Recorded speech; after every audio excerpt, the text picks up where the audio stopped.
Usiku wa CCM kama unavyoona, wafuasi na wanachama wanasherehekea ushindi ambao ni mnono kwa kweli.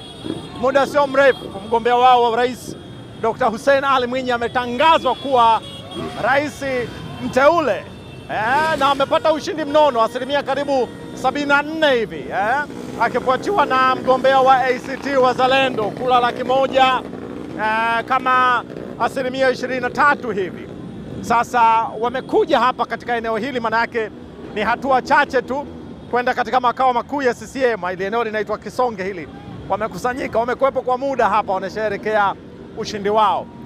Kwa ukarimu wake, kwa utaratibu, kwa kutii maagizo na watumishi wenzie. Pili, kutokana na wananchi wake anavyowapenda na kwa kuweka uchumi wa bluu wa miaka 5 tena, ndio maana sana aliyofanya kawafurahisha Wazanzibari too much. Kama mambo gani? Kama mambo gani? Kama mambo gani? Barabara, skuli, anatupenda, ametufanyia mambo mengi tu. Bila yote nimefurahi, kama mimi kijana wa Ankali nimefurahi sana kuchukua mheshimiwa kuchukua uongozi wa urais. Bila shaka wapinzani watakuwa na yao ya kusema namna gani ambavyo hawakuridhishwa kwa namna moja au nyingine, lakini kwa ujumla wake kwa kweli uchaguzi umekuwa wa amani sana, hasa ukizingatia historia ya uchaguzi katika visiwa hivi.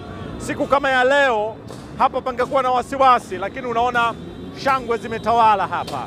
Kwa hivyo wanaendelea kusherehekea. Samia Wame nikiripoti kutoka Kisonge, Unguja, Zanzibar.